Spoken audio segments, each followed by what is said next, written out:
आज जो हमारे गेस्ट हैं यहाँ पर पीछे बैक स्टेज पर, उनको किसी भी तरह के कोई भी इंट्रोडक्शन की जरूरत नहीं है। आप सब लोग उनको बहुत अच्छे से जानते हैं और उनको बहुत प्यार करते हैं। Please give an energetic and warm welcome to the one and only doctor Vikas Divya Kirti sir.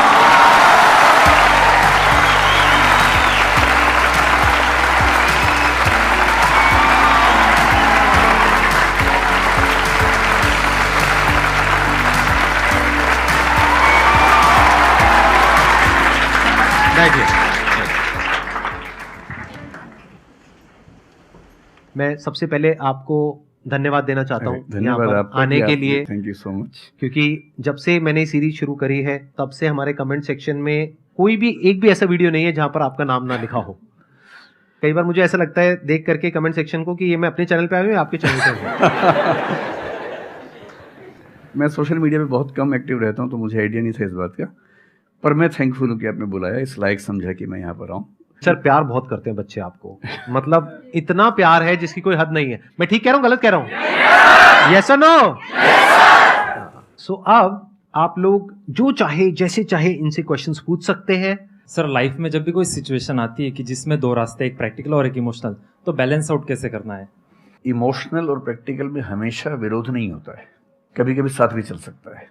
और सिर्फ इमोशनल कुछ नहीं होता, सिर्फ प्रैक्टिकल कुछ नहीं होता, प्रोपोर्शन का डिफरेंस होता है। जब इमोशंस आपके दिमाग पर बहुत हावी हों तो फैसला करने से बचना चाहिए, स्पेशली बड़ा फैसला। छोटा तो ठीक है कि आपके दोस्त ने कहा कि दोस्त नहीं एक फिल्म देखेगा मेरे साथ, आप इमोशनल हो जाके देख ली फिल्म, क्या हो गया, कोई नुकसान नहीं होगा। पर कोई ये कहे कि तो मुझसे प्यार नहीं करते, शादी नहीं कर सकते मुझसे और हमने शादी कर ली, ये ठीक नहीं है। सिर्फ इमोशंस में आके बहुत बड़ा फैसला मत कीजिएगा, चाहे वो करियर का हो, चाहे पार्टनर का हो, चाहे कोई भी फैसला हो। प्रैक्टिकल इतना नहीं हो जाना है कि आप मशीन, रोबोट या पत्थर बन जाएं। क्योंकि आप कितने भी सक्सेसफुल हो, यदि आप इमोशनली सक्सेसफुल नहीं है, इमोशनली स्टेबल नहीं है, इमोशनली वेलबींग के स्टेट में नहीं है, तो आपकी सक्सेस किसी काम की नहीं है, एकदम मीनिंगलेस है। So the success in totality needs emotional happiness, emotional stability as well. इसलिए इमोशंस को खारिज करके जिएंगे तो शायद कुछ अचीवमेंट्स बड़ी हो जाएं, पर वो किसी काम की नहीं है। केवल इमोशंस पे चलेंगे तो हो सकता है कि अचीवमेंट जिंदगी में ज़्यादा हो ना पाए। तो बैलेंस की बात है। और सबसे अच्छा तरीका है, जब बहुत इमोशंस हो, इंटेंसिटी बहुत ज़्यादा हो, सिर्फ एक तरीका मैं जो अपनाता हूँ, उस क्षण में फैसला नहीं करना है। कुछ भी हो, कोई कितना भी प्रेशराइज करे, सिर्फ इतना बोलिए कि मैं 24 घंटे बाद बताऊंगा आपको, थोड़ा सोचूंगा इस बारे में। और यदि आपने उस मोमेंट से खुद को बाहर निकाल लिया तो फिर आप डिटैच होकर देख पाएंगे और थोड़ा सा प्रैक्टिकल एलिमेंट भी रहे, इमोशनल एलिमेंट भी रहे, वो फैसले सबसे अच्छे रहेंगे लाइफ के लिए। मैं आपको एग्जांपल से बात समझाता हूँ। ऐसे लोग जो तैयारी कर रहे थे, अफेयर में थे, एक का सिलेक्शन हो गया, अब उसके सामने क्राइसिस ये है, स्पेशली किसी लड़की का हो गया, लड़के का नहीं हुआ। अब हमारी सोसाइटी में ना, लड़की ऊंचे पद पे हो, लड़का ना सफल हुआ हो तो बड़ा मुश्किल है सोसाइटी में। उनको शायद दिक्कत नहीं है, अब वो लड़की प्रैक्टिकल नहीं है कि मैं तुमसे शादी करूं, ये कह के अगर हट जाती है और शादी करती है किसी ऐसे व्यक्ति से जो बहुत सफल है। I know many such people personally, मैं नाम नहीं बोल सकता किसी का। मैंने जनरली पाया है कि वो लोग लाइफ में बहुत फ्रस्ट्रेशन में रहे बाद में, क्योंकि सफलता के नाम पर, प्रैक्टिकल होने के नाम पे ऐसे व्यक्ति को चुना जिसके साथ वो रह नहीं सकते ठीक से। और मैं ऐसे कई लोगों को जानता हूँ जो IAS बने, IPS बने, जिनको करोड़ों रुपए के दहेज के ऑफर्स आए, साफ ठुकरा के कहा कि मैं जिंदगी एक ही व्यक्ति के साथ गुजार सकता हूं जो मेरे साथ है, और हैं, बहुत खुश हैं। अब कोई कह सकता है उनके परिवार में कि इसने प्रैक्टिकल फैसला नहीं किया, इमोशनल फैसला किया, पर अल्टीमेटली किसी चीज की वैल्यू क्या है? आपकी लाइफ बेहतर हो। यूट्यूब पे जिसके 1 लाख भी सब्सक्राइबर्स होते हैं वो मोनेटाइज करता है, 1 लाख क्या जब मिनिमम हो सकता है, खूब पैसा कमाते हैं, ब्रांड प्रमोशन करते हैं, साबुन तेल बेचते हैं बीच बीच में। आपका चैनल तो शायद देश में सबसे बड़ा चैनल है, आप चाहें तो कितना नहीं कमा लेंगे। मुझे कुछ दिन पहले एक एजेंसी के लोग मिले जिन्होंने बताया कि इनकी जैसी ख्याति है उस लेवल पर महीने में कोई 5-10 करोड़ भी कमाना चाहे तो कमा सकता है आराम से इस यूट्यूब चैनल से।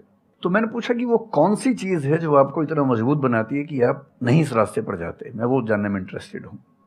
तो 10 मिनट की बात के बाद मैं समझ में आ गया, क्योंकि अल्टीमेटली अगर मैं अपनी वैल्यू के खिलाफ चला गया तो खुश कैसे हो जाऊंगा? पैसा मुझे कैसे खुशी देगा? जब मैं ही नहीं रहा तो खुशी किस बात की? इसलिए इतना प्रैक्टिकल मत होना कि अपनी माँ के, पिता के, भाई बहन, दोस्त, जो प्रेमी प्रेमिका है, उनके इमोशंस के साथ खेलने लगो। इतना प्रैक्टिकल कभी मत होना, इतना इमोशनल मत होना कोई आपको बेवकूफ़ बना सके, बात बात पर बेवकूफ़ बनाता रहे। और बैलेंस जिंदगी जो है ना, वो मध्य मार्ग में है, जिंदगी एक्सट्रीम पे नहीं है, मध्य में है। तो प्रैक्टिकल और इमोशन का बैलेंस रखिए, लाइफ बढ़िया होगी।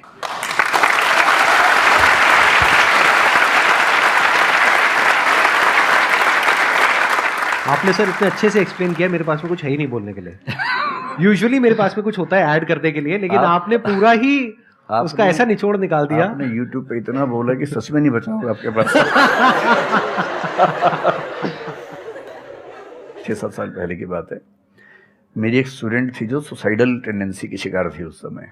उसके घर में कुछ ऐसी ट्रेजेडी, उसकी मदर की डेथ हुई थी, और एक ऐसी ट्रेजेडी जो बहुत ही रेयर किस्म की ट्रेजेडी है, जो शेयर करना ठीक नहीं है यहाँ।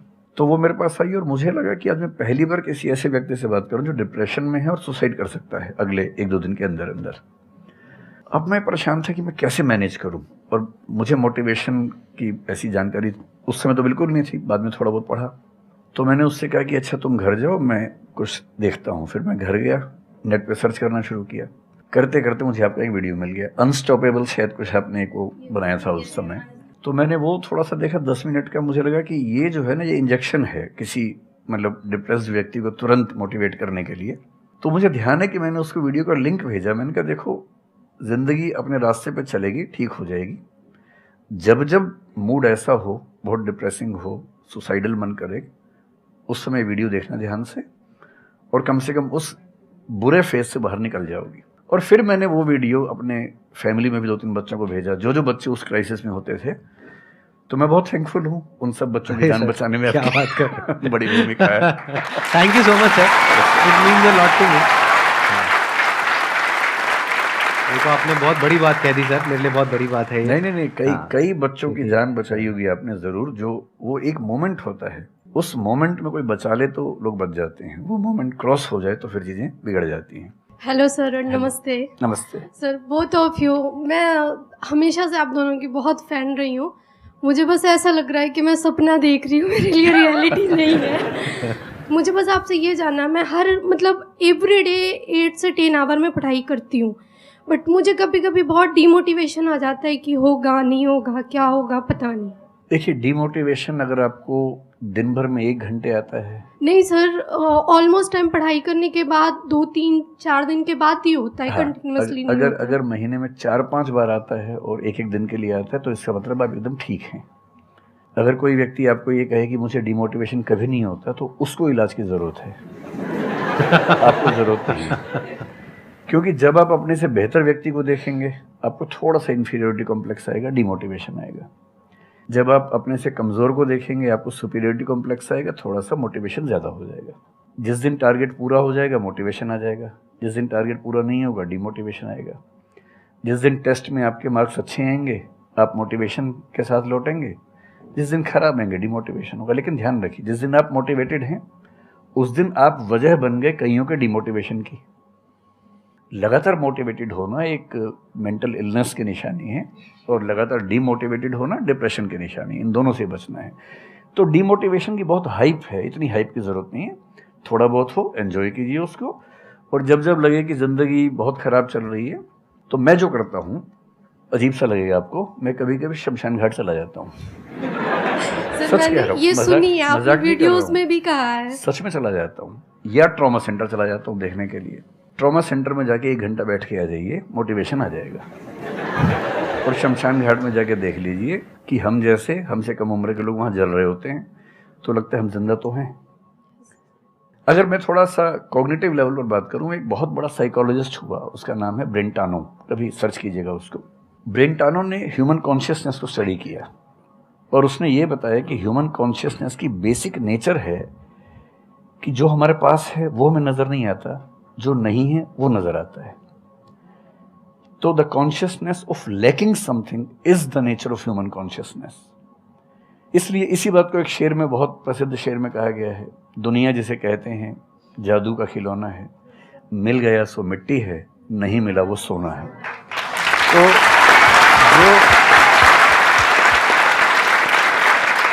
तो जो आपको नहीं मिलेगा ना, हमेशा बड़ा होकर दिखेगा, जो मिलेगा छोटा हो जाएगा। तो ईमानदारी इसमें है कि जब जब डिमोटिवेशन और डिप्रेशन हो, एक कागज़ लेके बैठ जाइए और एक तरफ लिखिए मेरी ज़िंदगी में ऐसा क्या क्या है जो दूसरों के पास नहीं है। पेज भर जाएगा पूरा। तो जो है उस पर ध्यान दीजिए और एंजॉय कीजिए।